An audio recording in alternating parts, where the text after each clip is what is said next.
وہ تو دلارام سے کچھ اور ہی باتیں کرنے کے لیے مسترب تھی۔ کنیز خاص نے حیرت سے خاموش قندیلوں اور شموں کو دیکھ کر پوچھا، آج قصر گلریز اندھیرے میں کیوں ڈوبا ہے؟ دل کے چراغ بجھ جائیں تو روشنی کہاں سے آئے دلارام؟ گلبانو نے افسردہ لہجے میں جواب دیا، مگر یہ اندھیرا آپ کی شکست کا اعلان کر رہا ہے۔ اس طرح ہمت ہار کے بیٹھ جانا عورت کا شیوا نہیں۔ دلارام، اپنے ایک شبہ کی تصدیق کرنا چاہتی ہوں، تم کسی طرح گونا بستی کی مچیرن لڑکی نیلی کو یہاں لے آؤ۔ کیا؟ دلارام حیرت زدہ رہ گئی۔ گلبانو نے اسے بتایا کہ نیلی کو شہزادہ خرم کی طرف سے ملاقات کا پیغام دیا جائے، اگر اسے ولی عہد کی محبت پر اعتبار ہے تو ضرور آئے گی۔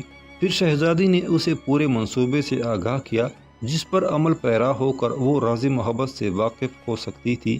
یوں تو دلارام بھی یہ جاننے کے لیے بے چین تھی کہ کہیں گونا بستی میں پیار کی نئی کہانی تو جنم نہیں لے چکی، لیکن اس کا خود گونا بستی میں جانا اور نیلی کو شہزادہ کی ملاقات کا فریب دے کر شہر میں لانا ایک خطرناک جسارت تھی۔ چالاک کنیز نے فوراً ہی ایک ترکیب سوچ لی۔ اس نے شہزادی کو بتایا، وہ ایک عورت کو جانتی ہے جو چند سکوں کے عوض اس منصوبے کو عملی جامہ پہنا سکتی ہے۔ شہزادی گلبانو اس رات سے پردہ اٹھانے کے لیے اس قدر مضطرب تھی کہ فوراً ایک گوشہ کی طرف بڑھی۔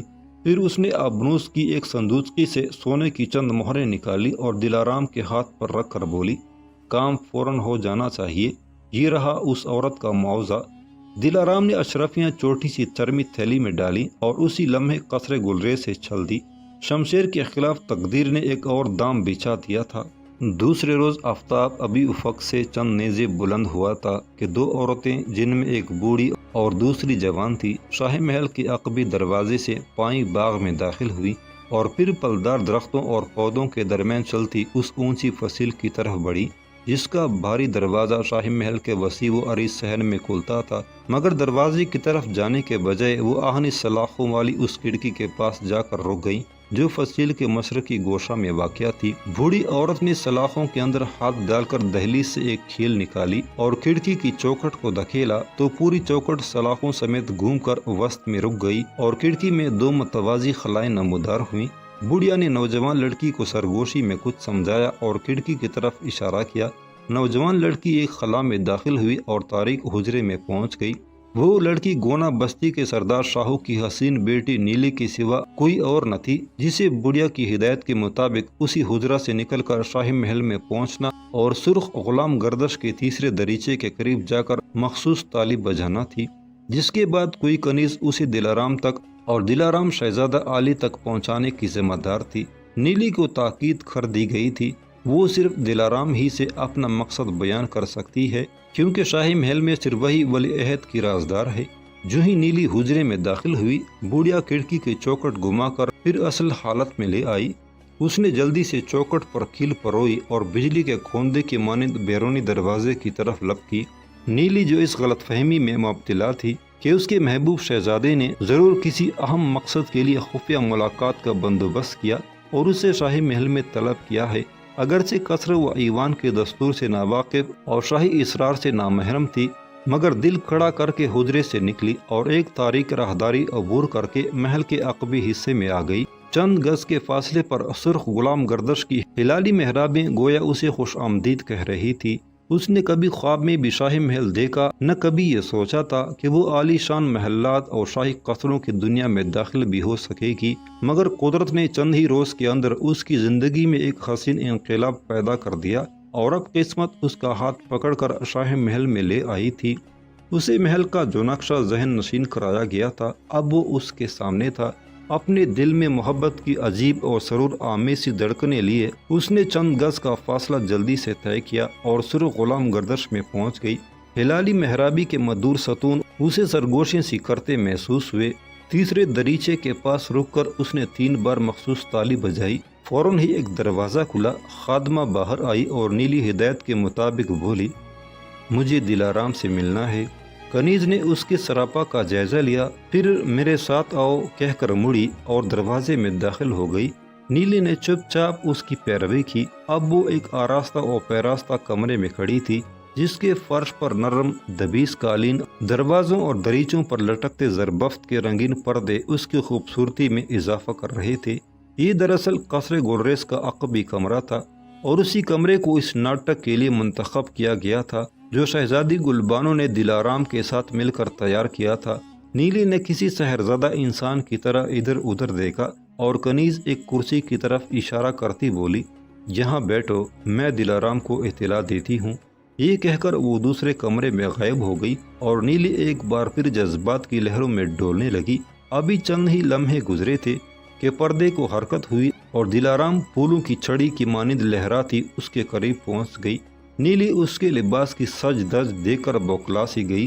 اگر اس نے بچش میں خود دربار میں شہزادی گلبانو کو نہ دیکھ لیا ہوتا تو یہی سمجھتی شاید دلارام کے روپ میں شہزادی اس کے سامنے آ گئی ہے۔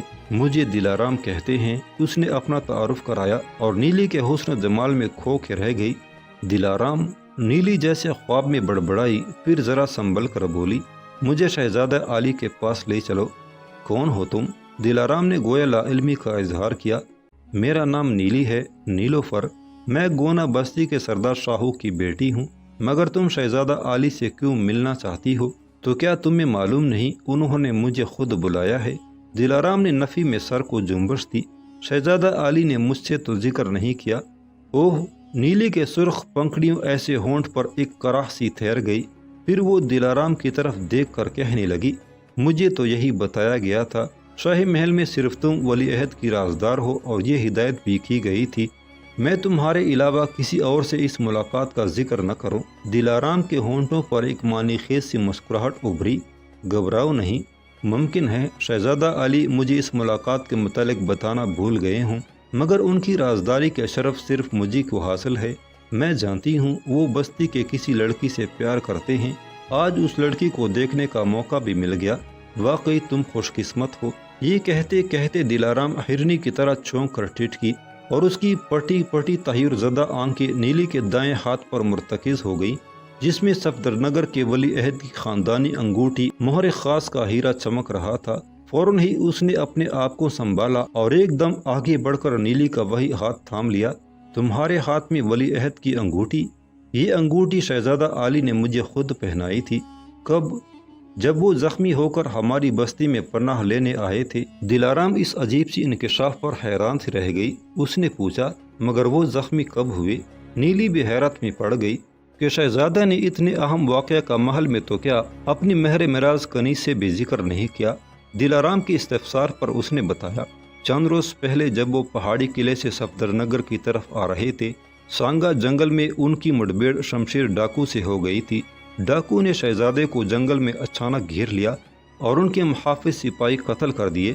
اس لڑائی میں شہزادہ بھی بری طرح زخمی ہو گئے، لیکن خوش قسمتی سے وہ ڈاکو کا گھیرا توڑ کر گونا بستی کی طرف نکل آئے۔ پھر اس نے 14ویں رات کے رقص گھوڑے کی گردن پر بے ہوش زخمی شہزادے کی آمد، سردار کا اسے اپنے گھر لے جانے، مرہم پٹی کرنے، اچانک شمشیر ڈاکو کے آنے اور اپنی انوکھی ترکیب سے شہزادے کی جان بچانے کا تمام ماجرا سنا دیا۔ دلارام حیرت زدہ یہ خطرناک واقعہ سن رہی تھی اور ساتھ ہی ساتھ اس کے تعجب میں اضافہ بھی ہو رہا تھا، کیونکہ نیلی کے بقول ولی عہد پورے 4 دن گونا بستی میں سردار شاہو کا مہمان رہا اور نیلی اس کی تیمارداری کرتی رہی۔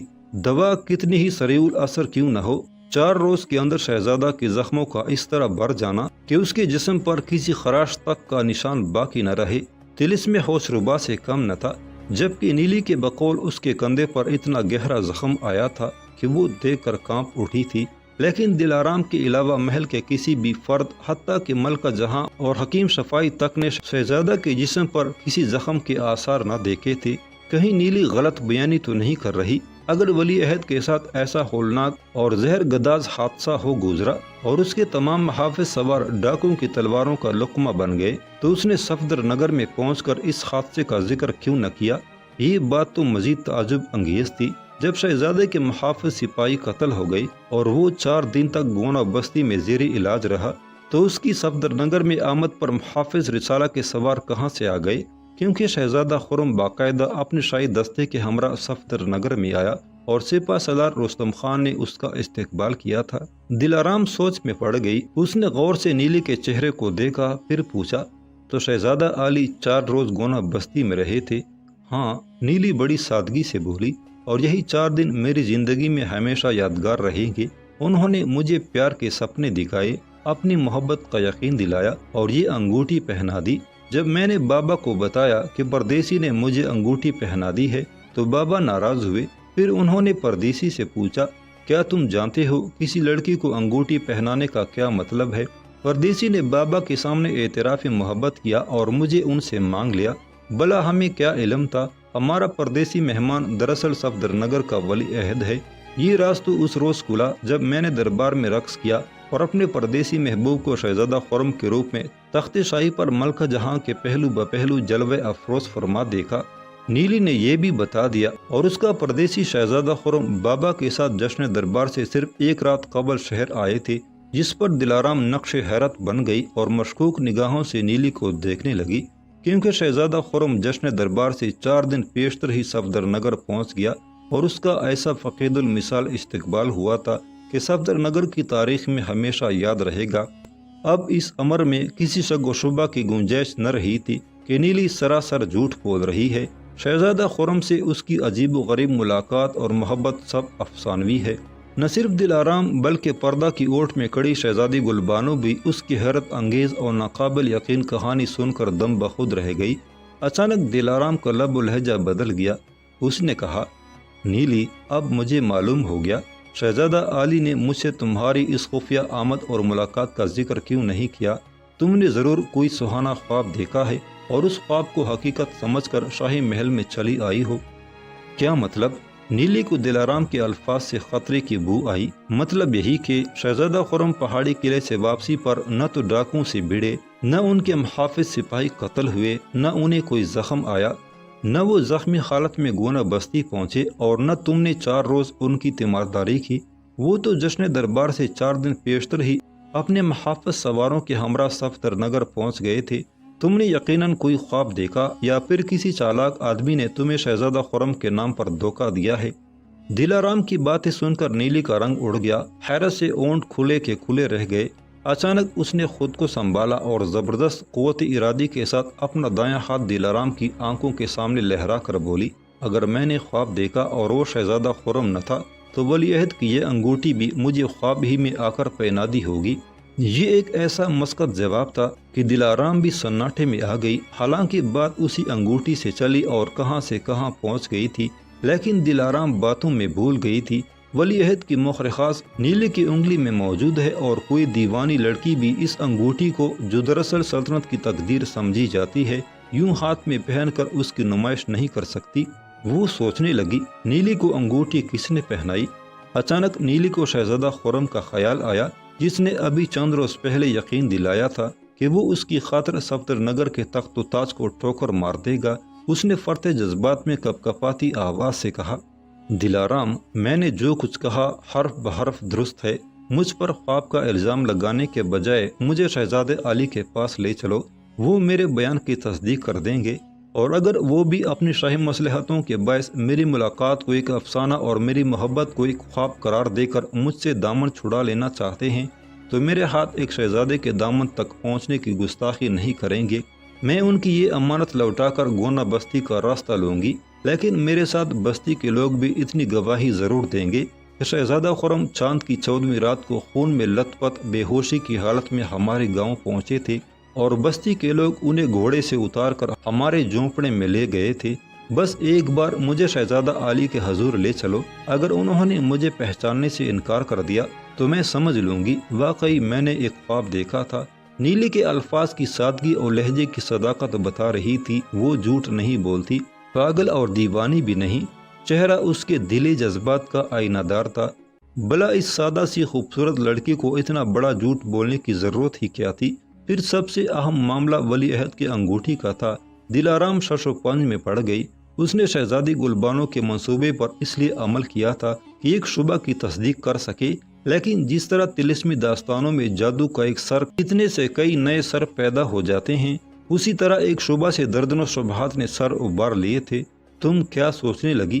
شہزادہ عالی تک میری رہنمائی کرو۔ ابھی دلارام نے کوئی جواب نہ دیا تھا کہ وہی کنیز جو نیلی کو اس کمرے میں لے آئی تھی لپکتی جھپکتی کمرے میں داخل ہوئی اور دلارام سے کہنے لگی، آپ کو سرکار نے یاد فرمایا ہے۔ دلارام سمجھ گئی شہزادی گلبانو اس سے بات کرنا چاہتی ہے، جو دوسرے کمرے میں کھڑکی کی اوٹ سے ان کی تمام گفتگو سن رہی تھی۔ اس نے نیلی کی طرف یوں دیکھا جیسے اس کی بے چارگی پر رحم آ گیا ہو، پھر بولی، میں صرف 2 گھڑیوں کی اجازت چاہتی ہوں، میرا انتظار کرو۔ یہ کہہ کر کنیز ساتھ کے پردے کے پیچھے غائب ہو گئی اور نیلی حیرت زدہ دیکھتی ہی رہ گئی، مگر 2 گھڑی بعد جب دلارام دوبارہ کمرے میں داخل ہوئی تو ٹھٹک کے رہ گئی۔ کمرہ خالی تھا اور گونا بستی کے حسینہ جا چکی تھی۔ دلارام نے فوراً تالی بجائی، وہی کنیز پھر حاضر ہوئی اور اس نے کنیز کو نیلی کے تعاقب میں دوڑا دیا، لیکن نیلی تو جیسے چھلاوا تھی، شاہ محل سے اچانک اس طرح غائب ہوئی کہ اس کا نشان تک نہ مل سکا۔ وہیں باغ کی طرف کھولنے والی کھڑکی جس کی خلا سے نیلی ایک تاریخ سے حجرے میں داخل ہوئی تھی بدستور بند تھی اور باغ کے محافظ نے بھی کسی کو باہر نکلتے نہ دیکھا تھا۔ نصف گھنٹہ کی تلاش کے بعد شہزادی گلبانو اور دلارام حیران و ششدر ایک دوسرے کے سامنے کھڑی تھی۔